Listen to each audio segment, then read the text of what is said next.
Sir తెలియజేస్తా నమస్తే. ఉన్నాను. నమస్తే సార్. ఇవాళ అరెస్టు కోటేశ్వరరావు గారు చెప్పినట్టు లేటు 11 నెలలు అయింది, సాక్ష్యాధారాలు ధ్వంసం చేసే అవకాశం ఉంది, ఎరైజ్ చేసే అవకాశం ఉంది అని అన్నారు. ఓకే. ఢిల్లీ లిక్కర్ స్కామ్లో కూడా మొత్తం 62 ఫోన్లు వీళ్ళు పగలగొట్టారు. దాంతో విజయసాయి రెడ్డి ఫోన్ కానీ, వాళ్ళ అల్లుడు తమ్ముడు శరత్ చంద్రారెడ్డిది కానివ్వండి, ఇక్కడ కవిత గారి 8 ఫోన్లు మీరు అన్నట్టు.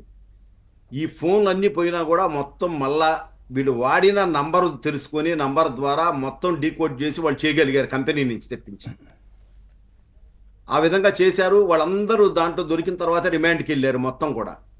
కాబట్టి నాకు తెలిసినంత వరకు సాక్ష్యాధారాలు అనేవి ఒక చిన్న ఇదే సార్, వీళ్ళ మీద ధనుంజయ రెడ్డి మీద, కృష్ణమోహన్ రెడ్డి మీద ఏమక్కర్లా. ఇది మొట్టమొదటి నుంచి తెలుగుదేశం పార్టీ ప్రతిపక్షంగా ఉన్నప్పటి నుంచే, జగన్మోహన్ రెడ్డి అధికారంలో ఉన్నప్పుడు డిజిటల్ ట్రాన్సాక్షన్స్, మద్యం దీంట్లో జరగటం లేదు, వ్యాపారంలో అన్ని మాన్యువల్గా జరుగుతాయి. ఇది భారీ కుంభకోణం అని మనం చెప్తా ఉన్నాం, ఎప్పటి నుంచో చెప్తున్నాం మనం. జనసేన పవన్ కళ్యాణ్ గారు చెప్పారు, చంద్రబాబు నాయుడు గారు చెప్పారు, చాలా మంది చెప్పినప్పటికి కూడా, రిటైర్డ్ ఎక్సైజ్ ఆఫీసర్ చెప్తున్నప్పుడు కూడా వాళ్ళు ఎవరూ లెక్క చేయాల. జగన్మోహన్ రెడ్డికి కూడా తెలుసు ఇది. కాకపోతే జగన్మోహన్ రెడ్డి ఏ విధంగా మాయబుచ్చాడంటే, మరో 30 ఏళ్ళు నేను అధికారంలో ఉండబోతా ఉన్నాను, వై నాట్ 175, కుప్పంలోతో సహా అన్ని మనం గెలవబోతున్నామని చెప్పేసి ఈ వందిమాగదుల ద్వారా, ఈ బోగస్ సర్వే ఏజెన్సీల ద్వారా నమ్మించాడు. అది ఈవెన్ ఐఏఎస్ అధికారులను కూడా నమ్మించాడు. నమ్మించటంతో వాళ్ళు ఏంటంటే, మనం ఇబ్బంది లేదు, ఇతను ఉండేటట్టే ఉన్నాడు 30 ఏళ్ళు, ఈ ముఖ్యంగా ఏదో సంక్షేమ పథకాలు అంటున్నాడు కదా, ఈ సంక్షేమ పథకాల ద్వారా మళ్ళా వస్తాడేమో, అందువల్ల ఇబ్బంది ఏమి లేదు, మనకు డబ్బులు వస్తున్నాయి ముందు, దాని తర్వాత సంగతి తర్వాత ఏముంది. జగన్మోహన్ రెడ్డి అనేవాడు కోట్లకు ఆర్థిక ఉగ్రవాది, 1000 కోట్లు సంపాదిస్తే 16 నెలలు జైల్లో ఉన్న తర్వాత బెయిల్ వచ్చింది, ముఖ్యమంత్రిని చేశారు, ఏముందబ్బా పోతే పెద్ద ఇదేముంది దాని గురించి అనే స్థాయిలో వీళ్ళు కూడా ఆలోచించి. ఎందుకంటే మన చిన్నది ధనుంజయ రెడ్డి యాక్చువల్ చెప్పాలంటే ఒకప్పుడు మంచి ఆఫీసరే ధనుంజయ రెడ్డి, కాకపోతే అతను ఐఏఎస్ కానీ ఇవన్నీ కూడా రావటం అంతా కూడా బోగస్. ఎక్కడో అండమాన్ నికోబార్లో పనిచేసేవాడిని రాజశేఖర్ రెడ్డి స్పెషల్ జీవోతో తీసుకొచ్చాడు. అసలు ఐఏఎస్ కన్ఫర్డ్ అయిన తీరే వివాదాస్పదం అది. సార్ దాన్ని ఎవరో చేయలేదు కాబట్టి అట్టా ఉన్నాడు అతను చంద్రబాబు నాయుడు గారి హయాంలో వ్యవసాయ శాఖ కమిషనర్ చేశాడు, ఆరోగ్యశ్రీ కమిషనర్గా చేశాడు. అంతవరకు బాగానే అంటే నాయకుడి దగ్గర ఇదంటారు, గుర్రాన్ని బట్టి రైతు, దాన్ని అంటారు రాజును బట్టి అని. ఎప్పుడైతే జగన్మోహన్ రెడ్డి అధికారంలోకి వచ్చాడో వెంటనే ఫస్ట్ పోస్టింగ్ ధనుంజయ రెడ్డి గారు వచ్చారు, కృష్ణమోహన్ రెడ్డి గారు వచ్చారు, మొత్తం అక్కడ చేరి అంతఃపుర రాజకీయాలు. ఈవెన్ ఇవాళ మీకు తెలుసో లేదో, ఒక వైకాపా ఎమ్మెల్యేలు అంతా కూడా సంతోషపడతా ఉన్నారు, మంచి పని జరిగింది.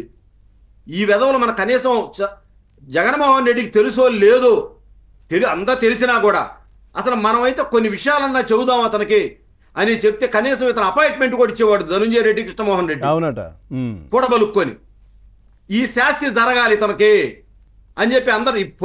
నిన్న వీళ్ళు కోర్టుకు హాజరు పెడతా ఉంటే వీళ్ళు ఐఏఎస్లు, వాళ్ళ కుటుంబ సభ్యులు వస్తారు. అప్పిరెడ్డి ఎమ్మెల్సీకి ఏం సంబంధం, దేవినేని అవినాష్కి ఏం సంబంధం అండి, రఘురామ్కి ఏం సంబంధం, తలసేల రఘురామ్కి, వీళ్ళందరూ ఎందుకు వెళ్ళాలి అక్కడ కోర్టు దగ్గరికి? మళ్ళీ ఆయన వచ్చిన దాకా, విచారణకు హాజరైన దాకా, రిమాండ్కి పోయిన దాకా వీళ్ళకి ఏం సంబంధం? దీన్ని బట్టి మనకు క్లియర్గా అర్థమవుతుంది. అంటే కోర్టులో వీళ్ళకి అనుకూలంగా వస్తుంది, ఇంకా తీసుకొని వెళ్ళిపోదాం అనుకున్నారు, కానీ అక్కడ మారింది వేరు. వాళ్ళకి కూడా స్ట్రాటజీలు ఉంటాయి కదా, సిట్ వాళ్ళకి కావచ్చు, సార్. అసలు ఇప్పుడు చాలా కేటగారికల్లా ఎక్కడి నుంచే రాజు కేసిరెడ్డి దగ్గర నుంచి, సజ్జల ఆ రెడ్డి ఎవరో ఉన్నాడు అతని దగ్గర నుంచి మొత్తం కన్ఫెషన్ స్టేట్మెంట్స్ విత్ ప్రూఫ్లు, బ్యాంక్ స్టేట్మెంట్లు మొత్తం తీసుకొచ్చి ఆయన ముందు ఇద్దరు ఐఏఎస్లు పెట్టిన తర్వాత చేతులు ఎత్తేసారు వాళ్ళు అంతే. మొత్తం అసలు ఇది కాదు సార్, ఇది స్టార్ట్ అయినప్పుడు గవర్నమెంట్ మారినప్పుడే వాళ్ళు మెంటల్గా ప్రిపేర్ అయ్యారు. ఇది తప్పదు, మనం ఖచ్చితంగా ఈ స్కామ్ అనేది, ఈ స్కామ్లో జగన్మోహన్ రెడ్డి అరెస్ట్ కావటం తథ్యం. హరిహరాదులు వచ్చి అడ్డుపడినా కూడా అది ఆగదు. అది అన్ని ఎవిడెన్స్ కలెక్ట్ అయి ఉన్నాయి జగన్మోహన్ రెడ్డి మీద కూడా, దాంట్లో మీకు అనుమానం ఏం లేదు. ఇది ప్రతాకులు చంద్రబాబు నాయుడు గారు కేసులో హైకోర్టు బెయిల్ ఇచ్చేటప్పుడు అసలు ఎక్కడా కూడా దీంట్లో చంద్రబాబు నాయుడు గారికి మనీ ట్రయల్ ఇన్వాల్వ్మెంట్ ఉందని కానీ, అసలు మీరు సాక్ష్యాధారాలు లేకుండా అరెస్ట్ చేశారనే కామెంట్ రాశారు కూడా జడ్జిమెంట్ లో. అవును సార్, ఒకటి సిట్ అధికారులకు తెలియంది కాదు, పోలీసులకు తెలియంది కాదు, ఖచ్చితంగా ఈ కృష్ణమోహన్ రెడ్డి ఫోన్ సీజ్ చేయాలి సార్. ఆయన ఫోన్ తీసుకోవాలి, ఎందుకంటే ఆయన ఫోన్ ద్వారానే జగన్మోహన్ రెడ్డి మాట్లాడడం, జగన్మోహన్ రెడ్డితో ఇతరులు మాట్లాడడం, ఈ ఫోన్ మధ్యలో ఈయన గతంలో నాకు ఫోనే లేదని చెప్పి జగన్మోహన్ రెడ్డి అది చెప్పాడు. అందుకే అంటున్నాను, ఈయనే ఫోను. అదే ఇతని ఫోన్